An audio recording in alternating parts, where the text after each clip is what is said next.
Well, my name is Bruce Milne. I'm the Chief Marketing Officer for Pivot3. We are an independent software company based in Austin, Texas, with offices throughout the country, including Louisville, Colorado, and Houston, Texas, which is underwater right now. So we're a little worried about some of our co-workers. We're here at VMworld. We've had a great show so far. We beat our target numbers for developing new contacts yesterday in the first day, which I think indicates that we're seeing a really substantial increase in demand for hyperconvergence and a lot of interest in this technology.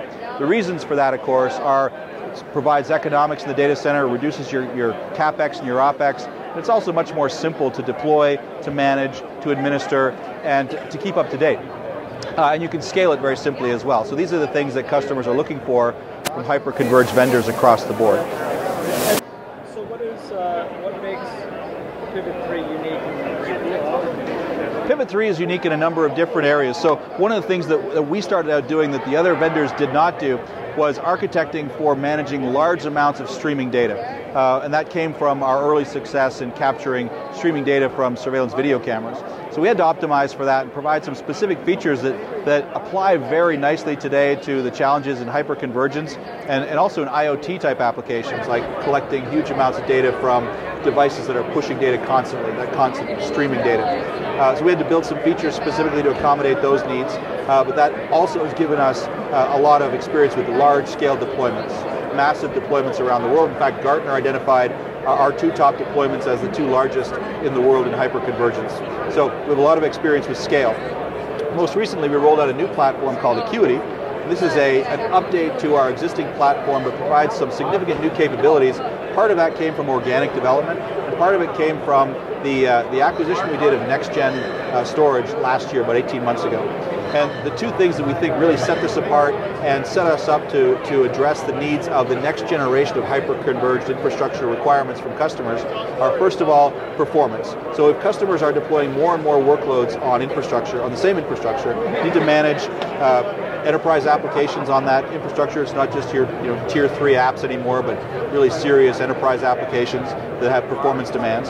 And you're going to have to manage the complexity of all of these different virtual machines with all their unique requirements for resources. And the contention for resources between them. You have noisy neighbor syndrome, for instance, when one workload really requires more resources than it deserves.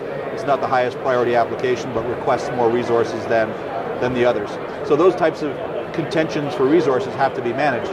When you start to move lots and lots of workloads to hyperconverged, you can no longer do that manually. There's no longer a feasible way to scale if you're doing that by hand.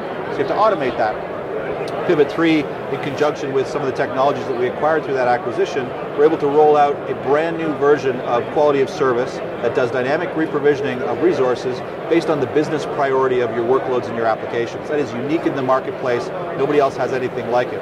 What that means is you can scale to thousands or tens of thousands of virtual machines running applications of all types on the same infrastructure with extraordinary performance. We'll talk about that in just a moment, but automatically reprovisioning the resources as required to meet the SLAs of your top priority workloads.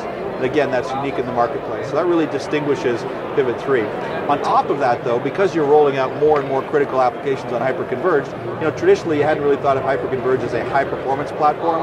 Economical, sure. Simple, sure. But high performance, that wasn't really the domain of hyperconverged. With Acuity, we've actually incorporated NVMe technology both at the cache level and at the storage management level. And that accelerates hyperconverged into the realm of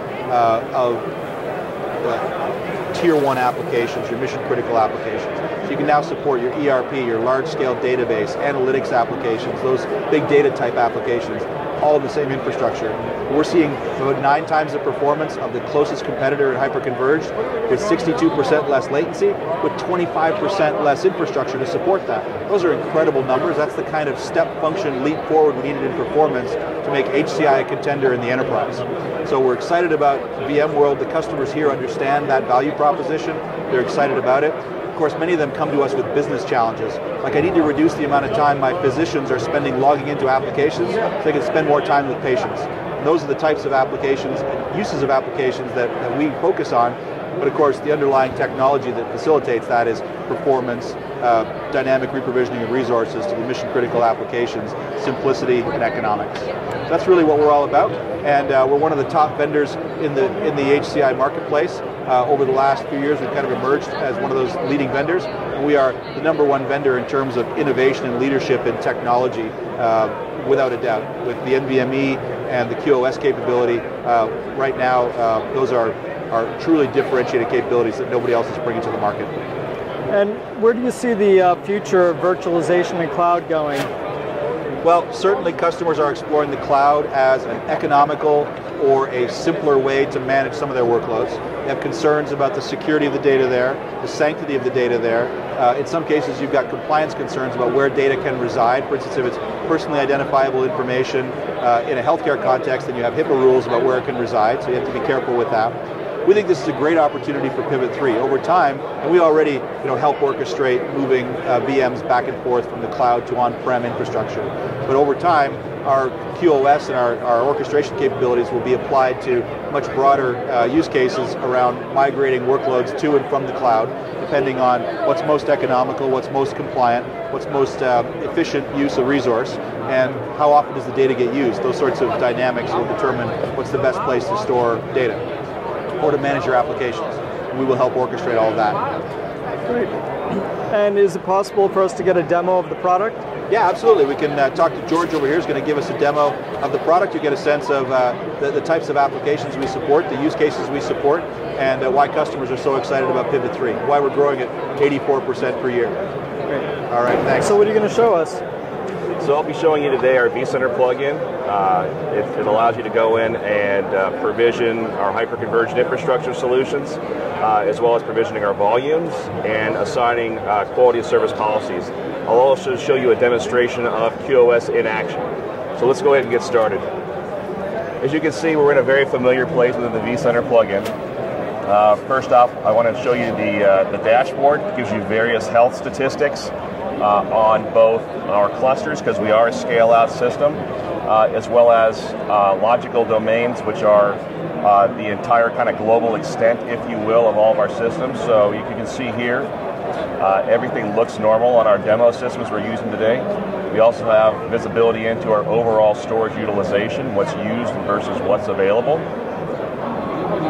We can also drill down to what we refer to as our virtual performance group, which is synonymous with clusters. So in here you can see that status is normal for the cluster that I'll be showing you today. And down below are the devices that we use to make up this shared infrastructure. So there are 3 nodes in here. The first 2 are what we refer to as accelerator nodes. Now, accelerator nodes are hyperconverged infrastructure. Because they are Pivot3, they use a multi-tier technology. So we use both hard drives and SSDs, as well as RAM as a tier and NVMe SSD as a tier, so ultra-low latency. The first two nodes you're going to show you here, AH and AH, both have 1 NVMe card in them. Now, the question is, with only 2 NVMe cards in an entire hyperconverged cluster, how are you able to deliver predictable low latency performance in mixed application workloads? And the answer is with our advanced quality of service and service levels, which I'm going to show you right now. So if we click on the provisioning tab and data services, you see several what we'll refer to as policies here, so policies 1 through 5. And these represent essentially minimum performance levels for any volume that's assigned to a policy. So let's say that you have an application that's critical to the business. Maybe it's a sales database, for example, or even a website that's used for capturing orders.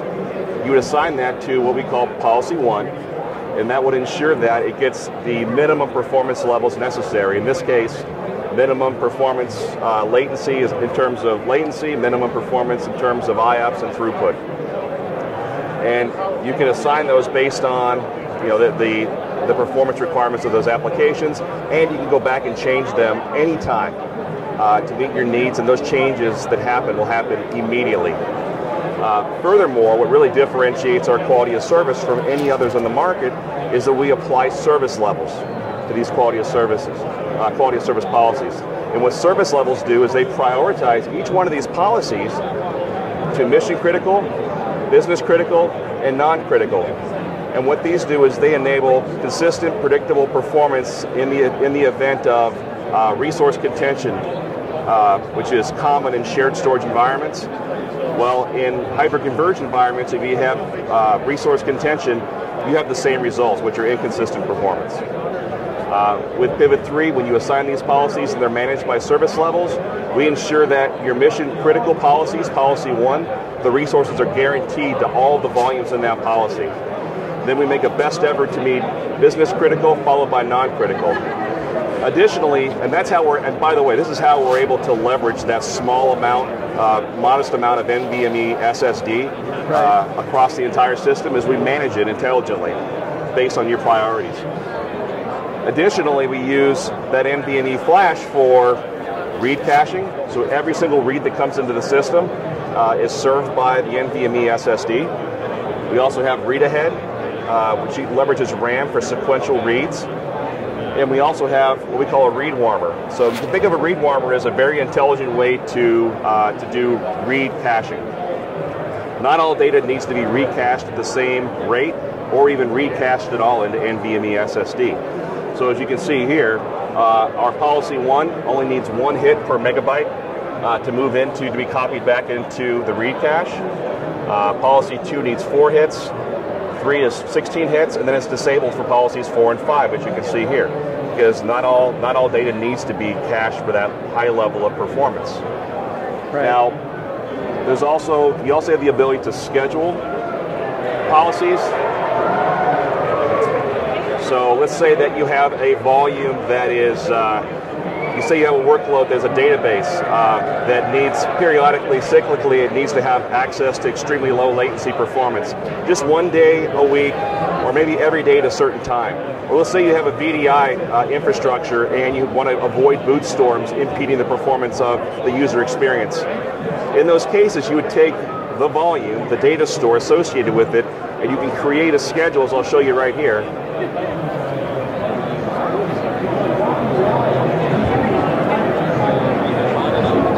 Let's say that I have this Acuity boot VMs. I go to schedules and I can create a unique schedule that will take and change the performance policy of that volume. Let's say I want to change it from policy 1 to policy 3, or let's say it was policy 3 normally, I change it back to policy 1. However I wanted to do that, I can change that policy. I can have it run every day, every 1 day, and I can have it run at 7 a.m. Okay? Then I can also create another schedule to change it back to its original policy so it can meet those service levels. Now, the last thing I want to show you is quality of service in action. This is pretty interesting. So if we select the toolbox up here, you'll see that I'm looking at real-time metrics, real-time performance metrics of a couple of volumes in my system. Now, one of the volumes here, if you look at the performance, one volume is getting around, it's peaked out at about 12,000 IOPS. It's currently at, let's see, let's move over here to the far right side of the screen, 9,600 IOPS, right? This volume is called VMworld QoS Volume 1. The volume just below it is QoS Volume 2, and it's going at about 27,000 IOPS. And this is policy 1.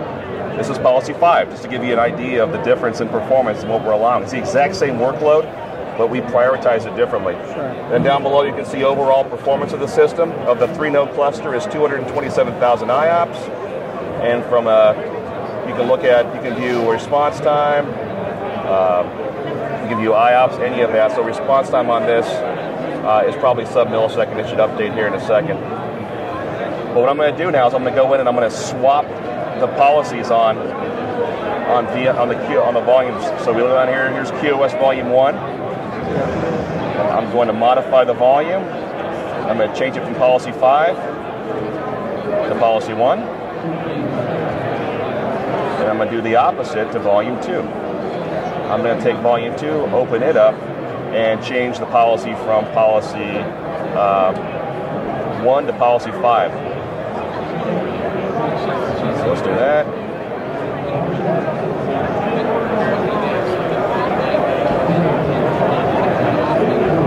All right, change this guy to policy 5. And when the volume is finished updating, the changes are immediate. So it's not like you have to change your policies overnight or on the weekends. Policies happen immediately, and that performance impact happens instantly. When we go back to the toolbox now, as this begins to update, you can see now that we've gone from 9,600 IOPS to 31,000 IOPS on volume 1 because we changed the policy from 5 to 1. And on volume 2, we've gone from 28,000 IOPS down to 9,700 IOPS immediately, instantly. So kind of gives you a general idea of the power of the quality of service, being able to schedule it, the instant changes that are able to be made in real time with your business. So hopefully this gave you a good idea of how our user interface within the vSphere plugin works, and thanks for your time. Great. And where can they go if they want to find out more information? If you want to find out more information, come to our website, pivot3.com. We have plenty of white papers and data sheets available, and we'd love to have a conversation with you. Great. Thanks for taking the time to speak with VMblog.